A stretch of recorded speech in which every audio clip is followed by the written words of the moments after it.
जय मल्हार सगळ्यांना. तर चला संध्याकाळचे 5 वाजले होते, तर म्हणलं चला आता स्वयंपाकाची पण तयारी करायची.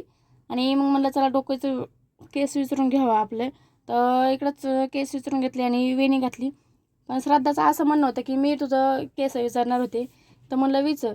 मग ती नंतर विचारायला लागली आणि लगेच तर मग माझं गोंडस बाळ असं काही कळतं ना, तर मला खरंच खूप छान वाटतं.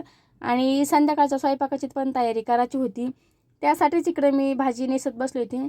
आणि भाजी नेसून घेतली, पण भाजी नेसताना असं लक्ष गेलं की ह्या भाजीत इतकी बारीक बारीक जंतू आहे ना, ते आपल्याला दिसत पण नव्हते. तर मग मी तेच तुम्हाला पण दाखवायचा प्रयत्न केला. तर बघा किती बारीक आहे, असं कळत पण नाही आपल्याला बरं का की पानावर काहीतरी असेल म्हणून. तर बघा ते कसं वळवळ करते आणि एकाच पानावर ना 3 ते 4 तसे जंतू होते बारकाले. तेच मग मी आणि पान तर बघितलं ना, इतकं इतकुसं एक छोटंसं पान होतं. मी म्हणलं इतकुशा पानावर एवढे जंतू म्हणल्यावर मोठ्याले पानावर तर किती असतील. त्यासाठीच मी नाही तर उजाळ्यात बसून छानपैकी भाजी निवडून घेतली सगळी. भाजी निवडून घेतल्याच्यानंतर म्हणलं चला स्वच्छ धुवून घ्यावा. तर मी ही भाजी ना 2 ते नाही 2-3 तर नाही 4-5 पाण्याने धुवून घेतली, कारण की ते जंतू मी बघितले ना. आणि जे जे घाण होतं का मी ते अजिबात घेतलं नाही. आणि जे चांगली होते का तीच भाजी इथं धुवून घेतली.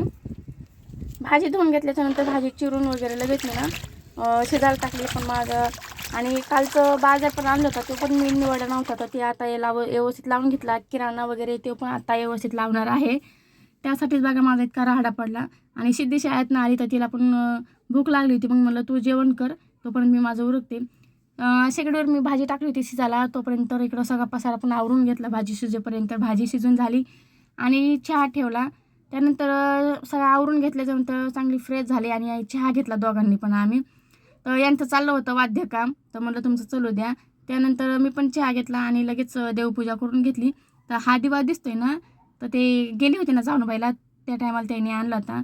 आमच्याकडे मोठा दिवा पण आहे, पण त्यातनं ना ते वात खाली गेली की वर घेताच येत नाही, त्याच्यामुळे त्यांनी हा आणला. अखंड दिवा आहे, खूप छान आहे. त्यानंतर देवपूजा करून घेतली, स्वयंपाक पण झाला होता माझा. तर चला आता इथंच एंड करते. भेटूया पुढच्या व्हिडिओमध्ये. चॅनलवरती नवीन असाल तर चॅनलला सबस्क्राईब करा. व्हिडिओ आवडल्यास व्हिडिओला लाईक करा. बाय.